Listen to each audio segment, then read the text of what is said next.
మన విజయవాడలోని ఈ సాయి కృష్ణ గాదె ఎవరైతే ఉన్నారో ఆ కేసు చాలా రోజుల నుంచి అయితే తీవ్ర చర్చనీయాంశమైంది. నిజంగా రాష్ట్ర వ్యాప్తంగా అయితే దాని గురించి ప్రతిరోజు కూడా చర్చించుకుంటా ఉన్నారు. ఎందుకంటే సాయి కృష్ణని మే 9వ తారీఖుని తీసుకెళ్ళిపోయే పోలీసులు ఇప్పటిదాకా అయితే కూడా చూపించలేదని చెప్పేసి తల్లి చెబుతా ఉంది. ప్రెస్ మీట్ కూడా పెట్టి ఆ తల్లి రోజిస్తూ నా కొడుకుని ఇప్పటిదాకా చూపించలేదు. నా కొడుకుని చంపేశారు. పోలీసులందరూ కొట్టి చంపేశారని చెప్పేసి ఆ తల్లే పాపం ఏడుస్తూ చెబుతా ఉంది ఈ ప్రెస్ మీట్‌లో. సో, అది చూసిన తర్వాత జగన్మోహన్ రెడ్డి గారు కూడాను ఆవిడకి సపోర్ట్ చేసి, ఆవిడ ఇంటికెళ్ళి ఆవిడని పరామర్శించి, అంతేకాకుండా ఆవిడకి సపోర్ట్ చేస్తూ ప్రెస్ మీట్ పెట్టి ఆయన కూడాను ఈ కేసుకి సంబంధించిన వివరాలు ఏవైతే ఉన్నాయో అన్నీ కూడా ఆయన ప్రెస్ మీట్‌లో వివరించారు. ఇక్కడే ఒక సంచలన ట్విస్ట్ ఒకటి బయటపడ్డదనమాట. సో, ఇప్పుడు చూసుకుంటే ఈ కేసులో ఒక సంచలన ట్విస్ట్ అయితే బయటపడ్డది. ఈ సంచలన ట్విస్ట్‌లో అయితే చాలా కీలకమైన విషయాలున్నాయి. ఆ విషయాలేంటో మీకు పూర్తిగా pin to pin, point to point చెప్తాను. మీకు క్లారిటీ వచ్చేస్తది. దయచేసి మీరు ఈ వీడియో అయితే పూర్తిగా చూడండి. అప్పుడే మీకు క్లారిటీ వస్తుందన్నమాట. ఎందుకంటే సాయి కృష్ణ అనే వ్యక్తి ప్రెజెంట్ సిట్యుయేషన్ ఎలా ఉందనేది కూడా మీకు ఒక క్లారిటీ వచ్చేస్తుందన్నమాట. అసలు ఏం జరిగిందంటే ఎప్పుడైతే సాయి కృష్ణ తల్లి దగ్గరికి జగన్మోహన్ రెడ్డి గారు ఎళ్లారో ఈ కేసు యొక్క తీవ్రత పెరిగింది అనుకోవచ్చు మనం. సో, ఇలా వెళ్ళిన తరుణంలోని రీసెంట్‌లీగా అయితే సాయి కృష్ణ తల్లిని విజయవాడ సీపీ ఎవరైతే ఉన్నారో ఆయన పిలిచారన్నమాట. విజయవాడ సీపీ పిలిచి ఆ సాయి కృష్ణ తల్లిని ప్రతిదీ కూడా పాయింట్ టు పాయింట్ అడిగారు. అసలు ఏం జరిగిందమ్మా? ఆ తల్లి ప్రతిదీ కూడా point to point, pin to pin ప్రతిదీ కూడా చెప్పింది. అసలు ఏం జరిగిందన్నది.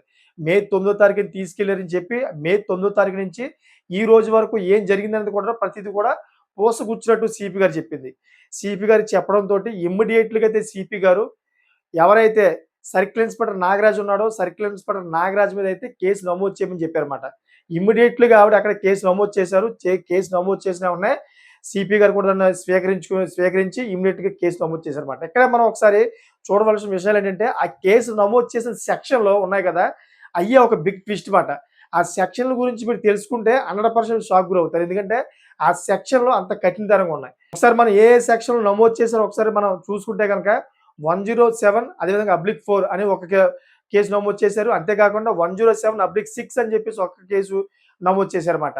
ఇదేంటంటే ఈ 2 కూడాను ఇది ఒక వ్యక్తిని అపహరించి తీసుకెళ్లారని చెప్పేసి ఉద్దేశించే విధంగా ఇది పెట్టారు. అంతేకాకుండా 103/1 మాట. ఇదేంటంటే హత్య చేశారని చెప్పేసి ఒక కేసు మాట ఇది. ఇదేంటంటే హత్య చేసిన వాళ్ళ మీద ఈ సెక్షన్ పెడతారన్నమాట. ఈ విధంగా ఇదోటి పెట్టారు. అంతేకాకుండా 238 అని చెప్పేసి ఒక సెక్షన్ పెట్టారు. ఏంటంటే ఆధారాలన్నీ కూడా మాయం చేద్దామని చెప్పి ఉద్దేశం ఉంటే గనక ఇటువంటి సెక్షన్ కూడా పెడతారన్నమాట. ఒకసారి మనం చూసుకుంటే ఏది సెక్షన్‌లు పెట్టారో ఈ సెక్షన్‌లోని గరిష్టంగా మనం చూసుకుంటే గనక 7 సంవత్సరాల పైనే జైలు శిక్ష పడతది. అంతేకాకుండా వాళ్ళకి జరిమానా కూడా విధిస్తారన్నమాట. అటువంటి సెక్షన్‌లయితే సీపీ గారైతే పెట్టడం జరిగింది. సో, చూసారు కదా! ఈ విధంగా అయితే చాలా నాళ్ళ క్రితం తర్వాత పోలీస్ డిపార్ట్‌మెంట్‌లో పోలీసుల మీదే వాళ్ళు కేసు నమోదు చేయడం చాలా చర్చనీయాంశంగా అయింది. చాలా ఆశ్చర్యం వ్యక్తం చేస్తా ఉంది. సో, ఎందుకంటే ఏదైతే కేసు నమోదయిందో మొత్తం రాష్ట్ర వ్యాప్తంగా అయితే షాక్ గురి చేసిందన్నమాట ఒకేసారి. ఎందుకంటే ఎప్పుడైతే సాయి కృష్ణ మే 9వ తారీఖున తీసుకెళ్లారో పోలీసులు. ఎందుకంటే ఆల్రెడీ వాళ్ళది కృష్ణా జిల్లాలోని కృష్ణలంక మాట వాళ్ళది. అంటే విజయవాడ ఏరియాలో కృష్ణలంక ఏరియా వాళ్ళది. సో, కృష్ణలంకలో వాళ్ళు అరెస్ట్ చేయలా. వాళ్ళు మార్కాపురం ఏదైతే ఉందో మార్కాపురంలోని ఈ సాయి కృష్ణని పోలీసులు అరెస్ట్ చేసి తీసుకెళ్ళని చెప్పేసి వాళ్ళ తల్లి చెప్తా ఉంది. మే 9వ తారీఖుని తీసుకెళ్ళి దగ్గర దగ్గర ఇప్పుడు 36 రోజులు, 37 రోజులు అయిపోతుంది. ఇప్పుడు దాకా కనీసం ఒక్కసారి కూడా తన తల్లికి చూపించలేదంట. మరి దీని గురించి కూడా తల్లి ఏం చేసింది? పోలీస్ స్టేషన్‌లో 10 సార్లు ఎళ్లి అడిగింది. అయినా గాని మీ కొడుకు ఇంకా అయిపోయాడు. ఇంకెళ్ళి దండేసుకో అనే విధంగా అయితే చెప్పాడంట సీఐ నాగరాజు గారు. సో, ఈ విషయాలన్నీ కూడాను తన తల్లి చెబుతా ఉంది. సో, అక్కడి నుంచి ఇంకేం చేసిందంటే ఏదో విధంగా తన కొడుకుని చూడాలి. తన కొడుకు ఎలా ఉన్నాడని చెప్పేసి తాపత్రయంతోటి హైకోర్ట్‌కెళ్ళి హైకోర్ట్‌లో అయితే ఫిల్ చేసింది. హేబియస్ కార్పస్ ఇమ్మీడియేట్‌లీగా నా కొడుకు నాకు చూపించండి అని చెప్పేసి. హైకోర్ట్ కూడా చాలా సీరియస్‌గా తీసుకొని ఆ కేసుని చాలా సీరియస్‌గా తీసుకొని పోలీసులు కూడా నోటీసులు అందజేయడం జరిగింది. పోలీసులు కూడా పిలిపించడం జరిగింది. ఇమ్మీడియేట్‌లీగా ఆ వ్యక్తిని మా ముందు ఆధారపరచండి అని చెప్పేసి హైకోర్ట్ కూడా తీర్పిచ్చింది. పోలీసులు కూడా అక్కడ కొంచెం పొంతన లేని వ్యాఖ్యలు చేసినట్టుగా అయితే కొన్ని వార్తలు వచ్చాయి. సో, ఏదేమైనా గాని విచారణ నిమిత్తం అయితే మేము తీసుకొస్తామని చెప్పేసి పోలీసులు చెప్పినట్టుగా తెలుస్తోంది.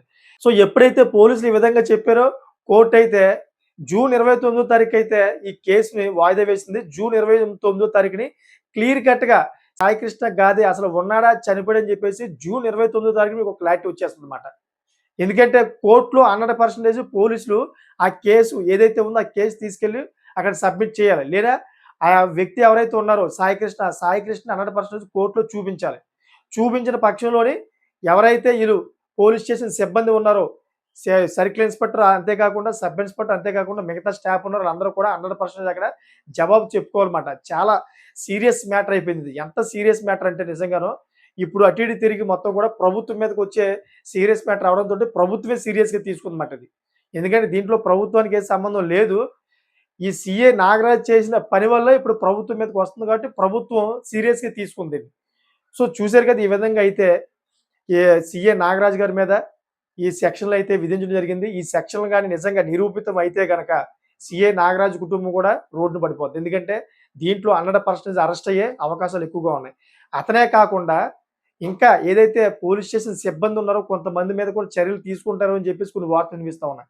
ఎందుకంటే వాళ్ళు కూడా ఎవరైతే సాయికృష్ణ గాదే ఉన్నాడో ఆ కుర్రవాడిని కూడా కొట్టే ఉంటారు కదా ఆల్రెడీ. ఎందుకంటే సీఏ నాగరాజు ఒకరే కాదు కొట్టేవాళ్ళు. మిగతా వాళ్ళు కూడా ఎవరో కొట్టే ఉంటారని చెప్పేసి కొన్ని వాదనలు వినిపిస్తూ ఉన్నాయన్నమాట.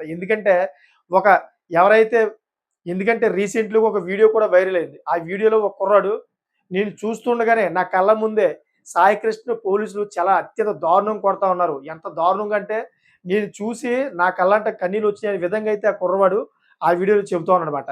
ఇదొకటి ప్రూఫ్ అయిపోయింది కదా! ఈ విధంగా అయితే సీఐ నాగరాజుకైతే నాకు తెలిసిన మట్టుకైతే రాబోయే రోజుల్లోని అన్నీ కూడా కష్టకాలమైన రోజులే రావచ్చనిపిస్తుందన్నమాట. ఎందుకంటే చాలా సీరియస్‌గా తీసుకున్నారు మ్యాటరు.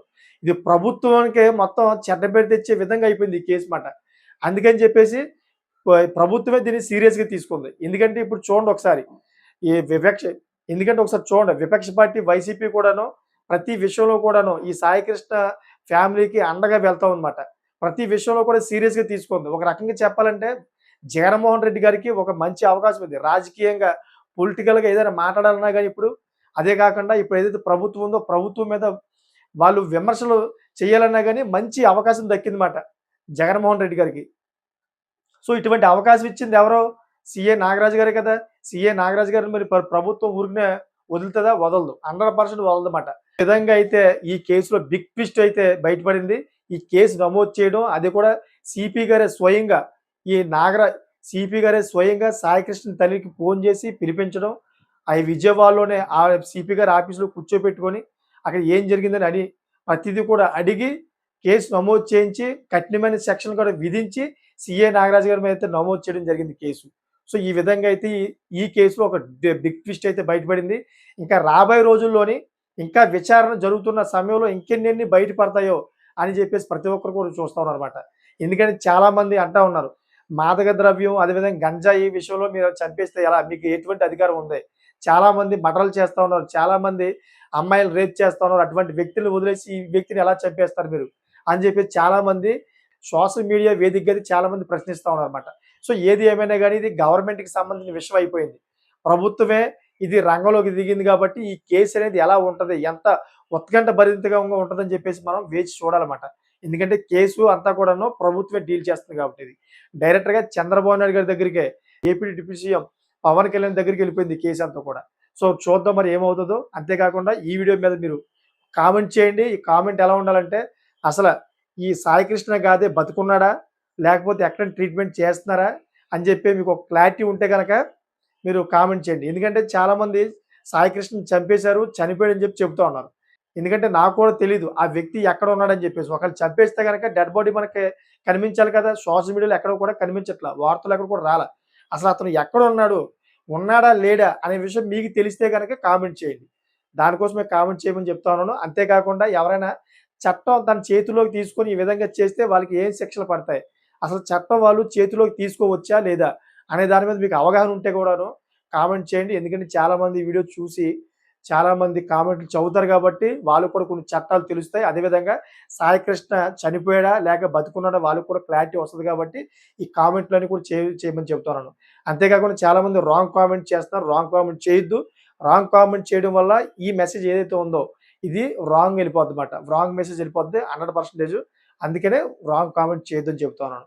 చూసారు కదా! ఇటువంటి లేటెస్ట్ టాపిక్స్ ఎప్పటికప్పుడు మీ ముందుకు తీసుకొస్తా ఉంటాను. అందుకనే ఛానెల్ సబ్స్క్రైబ్ చేసుకోండి. Thank for watching friends.